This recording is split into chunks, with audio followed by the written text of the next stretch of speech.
My name is Celeste Dubois, and the day they told me I'd never be one of them, a quiet fury took root in my heart. It was a sweltering August afternoon in 2023, the air thick with the scent of jasmine and gumbo in New Orleans' Garden District, where my adoptive family, the Beaumonts, held court in their grand Creole mansion. I was 26, a self-taught financial analyst scraping by with freelance gigs, my life a stark contrast to their old money elegance. The Beaumonts, my adoptive parents, Marianne and Claude, and their biological daughter, Giselle, 24, had raised me after my biological mother, a struggling single parent, died when I was 5. I'd always felt like an outsider, my darker skin and modest roots a silent mark against their pale lineage. That day during a family dinner, Giselle sneered, "You're just the adopted mistake, Celeste. You'll never be a Beaumont." Marianne nodded, her lips tight. Claude avoided my gaze. I left the table, my plate untouched, tears burning. Years of exclusion, skipped invitations, whispered jabs, culminated there. But the next week, alone in my cramped apartment, I stared at my laptop screen, a stock trading app glowing. They said I didn't belong. But the day I handed them a check, they finally looked me in the eye. The rejection stung deeper than I'd admitted. Growing up, I tried to prove myself. Top grades at a public school, late nights learning finance online, while Giselle flitted through art school funded by their wealth. Marianne's coldness, Claude's indifference, and Giselle's taunts had shaped me, pushing me to master the markets. I'd started with $500, turning it into $10,000 through careful trades by 2022. The adopted mistake label fueled my drive. I canceled family visits, focused on work, and built a small portfolio earning $3,000 monthly. The pain twisted into a plan. The Beaumont's lavish lifestyle, private jets, designer gowns, relied on Claude's dwindling shipping business, now $50,000 in debt.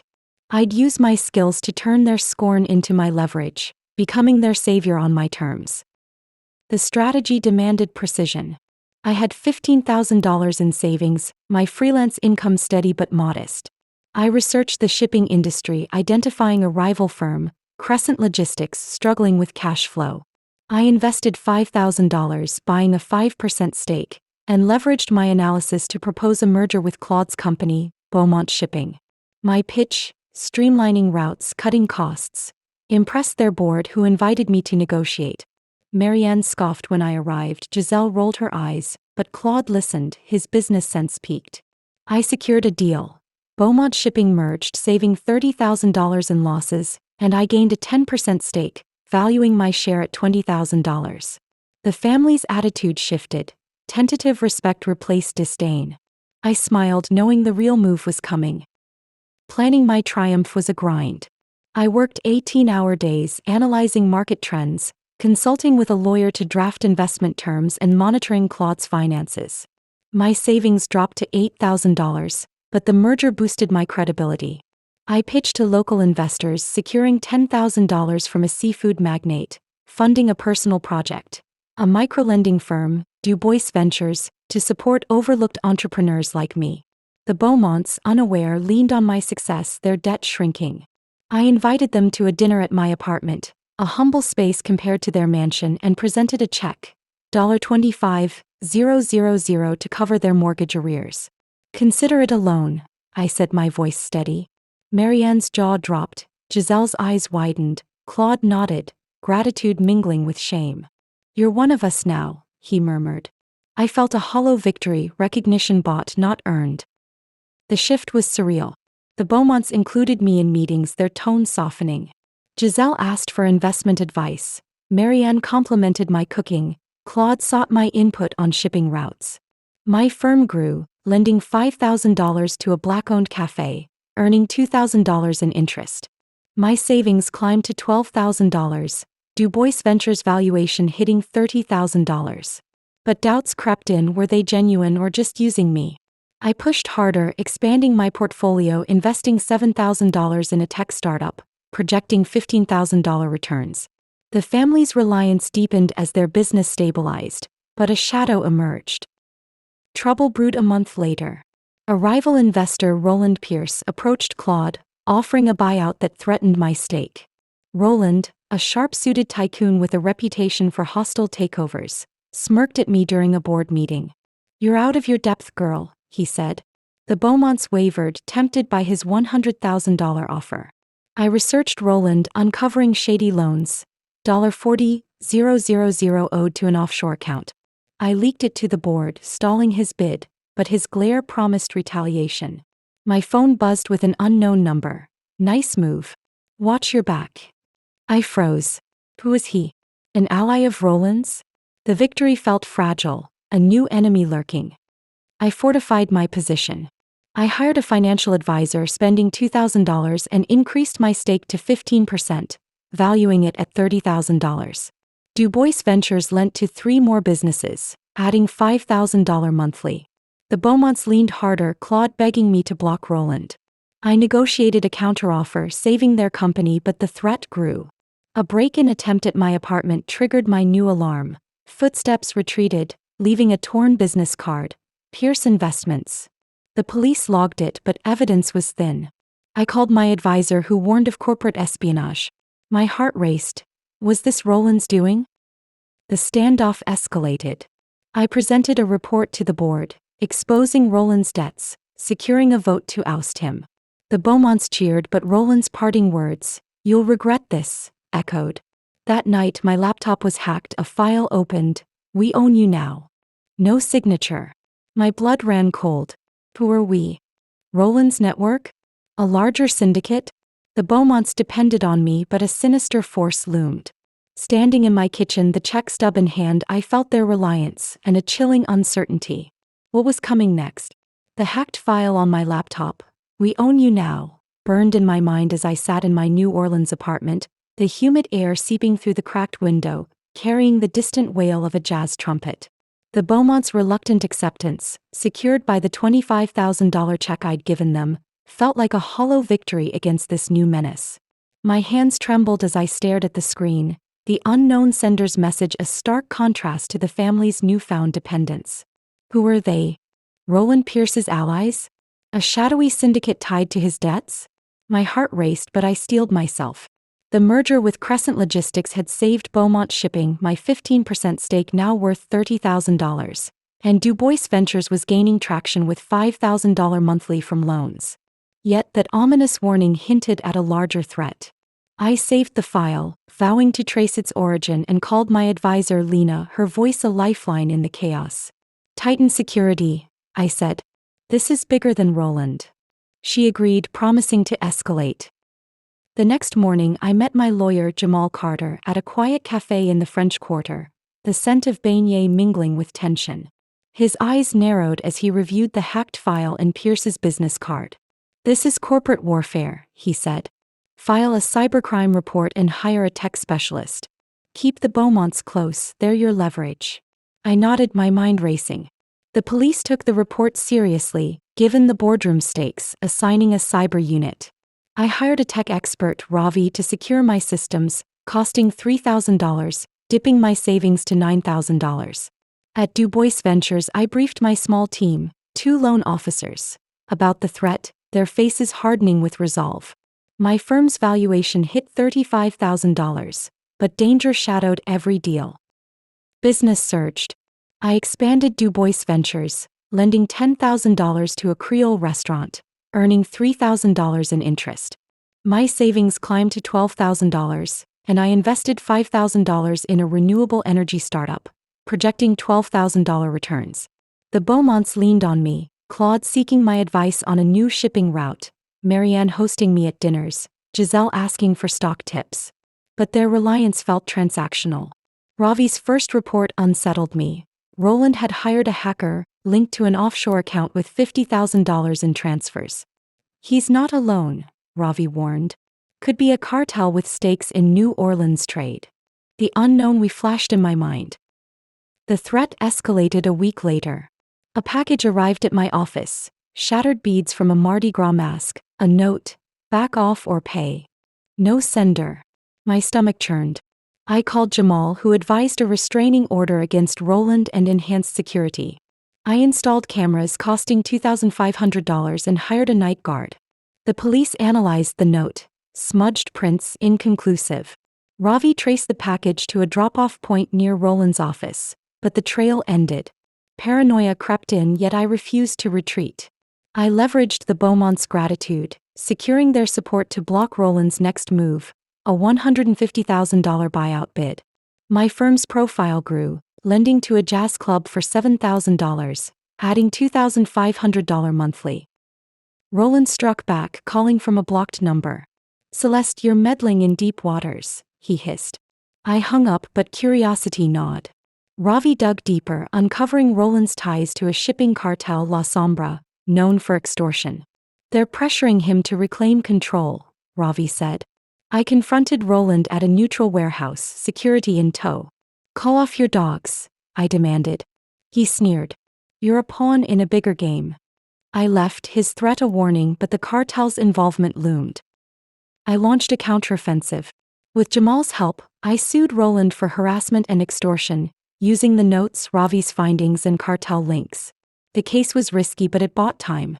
I boosted Dubois Ventures, securing a $20,000 contract with the tourism board for microloans, pushing my valuation to $50,000. The board's security monitored my office, easing my nerves. But the pressure mounted. A break-in attempt triggered my cameras. 3 masked figures fled, leaving a slashed tire. The police labeled it intimidation, but I knew La Sombra's hand. The lawsuit hearing neared. I gathered evidence. Ravi's reports, the notes, Roland's threat, working late to compile it. Roland's lawyer offered a $10,000 settlement with silence. "Drop it," he urged over a tense call. "No," I told Jamal. "I want them exposed." The day arrived, a tense courtroom in the French Quarter. Roland smirked as I testified, detailing the check, the threats, the cartel ties. My voice steadied as I presented the beads. The judge frowned, ordering Roland to testify. Ravi's testimony, linking La Sombra to the hacker, swayed the court. The judge issued a restraining order and fined Roland $15,000, a partial win. As I left, Roland muttered, "They won't let this go." That night my phone buzzed again, same unknown number. "You delayed us. The price is rising." A photo followed, my office door ajar. I froze. Who were they? La Sombra? A deeper player? The victory felt tenuous, a new enemy emerging. I called Ravi, who promised intensified tracking. My empire was growing, but the fight wasn't over. The photo of my office door ajar and the menacing text, "You delayed us. The price is rising," gnawed at me as I stood on my New Orleans balcony, the Mississippi River's murky waters reflecting the pre-dawn glow. The Beaumont's grudging acceptance, cemented by the $25,000 check I'd handed them, felt like a distant triumph against this looming shadow. My pulse thundered as I gripped my phone, the unknown number a stark reminder of the battle won and the war intensifying. The police investigation into Roland Pierce's harassment had stalled, the restraining order a fragile barrier. Who were they? La Sombra Cartel? A higher player in the shipping underworld? I dialed Ravi, my tech specialist, my voice steady despite the dread. "Track every move," I said. "They're close." He promised round-the-clock monitoring, his tone urgent. The victory was mine. Roland humbled, the Beaumont's dependent, but the fight wasn't over. The next day I met Jamal Carter, my lawyer, at a secure office in the French Quarter, the air heavy with the scent of rain and stale coffee. His jaw tightened as he studied the photo and text. "This is organized crime," he said, tracing the ajar door. "Push the police for a task force and link it to La Sombra. Prepare for a siege." I nodded, my mind racing with counterplans. At Dubois Ventures I briefed my team, 3 loan officers, a new hire. In the cramped office, the hum of a fan cutting the tension. "We're targeted," I explained, showing the evidence. Their faces paled, but they rallied, vowing support. Revenue had risen to $8,000 monthly, a testament to my firm's growth, but danger loomed over every loan. I spent $4,000 on reinforced doors and hired a second guard, reducing my savings to $8,000. Security became my lifeline. Ravi's first update came that night. He traced Roland to a meeting with La Sombra enforcers. One, a scarred man named Vicente with a record for smuggling. "They're furious," Ravi said. "Your merger disrupted their routes." I passed it to Jamal, who subpoenaed Vicente's financials. Meanwhile, I dove into work, launching a Roots fund to support minority businesses, lending $15,000 and earning $5,000 in interest. My savings climbed to $9,000, Dubois Ventures valuation reaching $60,000. The Beaumonts leaned harder, Claude begging me to fend off Roland's allies, Marianne hosting me with forced smiles, Giselle seeking my financial tips. But their reliance felt like a double-edged sword. A second note arrived days later. Charred cypress leaves with "Last Chance" scrawled in black, slid under my door. No prints. The police upgraded the case to a potential extortion ring, assigning a detective, but progress was slow. I called Jamal, who suggested a public expose to pressure La Sombra, turning community support my way. I agreed, drafting a statement with him. From rejection to resilience, I face a cartel's wrath. I won't yield. The press conference held outside the mansion drew 70 reporters. My voice quivered as I held up the leaves, but I stood tall. The story broke. Analyst battles cartel threat, boosting my firm's profile to $12,000 monthly, though the risk escalated. Ravi's next report unveiled the depth. He'd linked the unknown number to a burner phone bought near Vicente's hideout, tying it to La Sombra's leadership. "Roland's a front," Ravi said. "The cartel wants your stake to control the port." I shivered, the stakes soaring. Jamal filed for an emergency injunction to freeze La Sombra's local accounts, stalling their cash flow. I fortified Dubois Ventures, adding $3,000 in surveillance and a third guard. My savings dipped to $6,000, but the team's morale held. I trained them in crisis response, turning the office into a bunker. The cybercrime probe gained traction. Jamal uncovered emails. Vicente ordering Roland to sabotage my trades, costing me $6,000 in losses. I reported it to the police, who raided a warehouse, seizing records. Claude called, frantic. "Celeste, they're threatening us too. Save us." I hung up, his plea a burden. Giselle texted, pleading a meeting. I met her at a neutral park, recording her confession. "Vicente pressured me to spy," she sobbed. "I'm sorry." I handed the tape to Jamal, adding coercion charges. The police widened the net, targeting La Sombra's kingpin. The courtroom climax arrived. I testified, detailing the check, the threats, Giselle's admission. Roland's lawyer smeared me as an opportunist, but the police evidence, emails, call logs, trade sabotage, overwhelmed. The judge issued a permanent restraining order, fined Roland $50,000, and ordered $20,000 restitution. Giselle got probation. Claude faced scrutiny for cartel ties. As I left, Vicente in the gallery whispered, "This ends now." La Sombra's port influence waned, but the cost was steep. Victory reshaped my world. My savings hit $20,000 with new contracts. $15,000 monthly from the tourism board, $10,000 from a shipping firm. Dubois Ventures valuation soared to $100,000. I moved to a Garden District townhouse, its courtyard blooming with magnolias, a sanctuary after months of strife. I hosted a team celebration, toasting with sazeracs under lanterns. But the peace shattered when a package arrived, unsealed, no sender. The ajar door photo, a new note, "You're marked. Run or bleed." No signature. My blood ran cold. Ravi traced it to a dead-end account. The police suspected La Sombra's elite, but proof was elusive. I hired a security firm, spending $5,000 to protect my assets. The threat persisted. A car tailed me one night, peeling off when guards intervened. My email was breached, a video file, a masked figure saying, "Your time's up." The police formed a task force, but leads lagged. I channeled fear into my firm, launching a legacy loan program, sold out for $20,000, turning adversity into profit. The shipping contract grew to $15,000 monthly. I planned a book, From Outcast to Oracle, and a fund for adopted youth, working late to outline it. Yet the enemy's leader eluded me. One evening, reviewing footage, a figure lingered near the townhouse, too blurred to identify. Ravi enhanced it, suggesting a woman, possibly Vicente's lieutenant. The police interviewed me for 7 hours, mapping cartel ties, but the kingpin remained a ghost. I added $3,000 in motion detectors.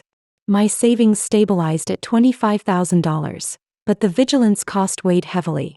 Standing on my balcony, the river flowing, I felt a bittersweet win. The Beaumonts needed me, Roland was broken, but the we in those notes loomed. Was it La Sombre's elite? A rival financier? I sipped tea, the jazz fading, but that marked photo's shadow lingered. Who was next? Only time would tell. Hey Revenge Tempest fans. Celeste's rise from rejection to power is unforgettable. Loved it?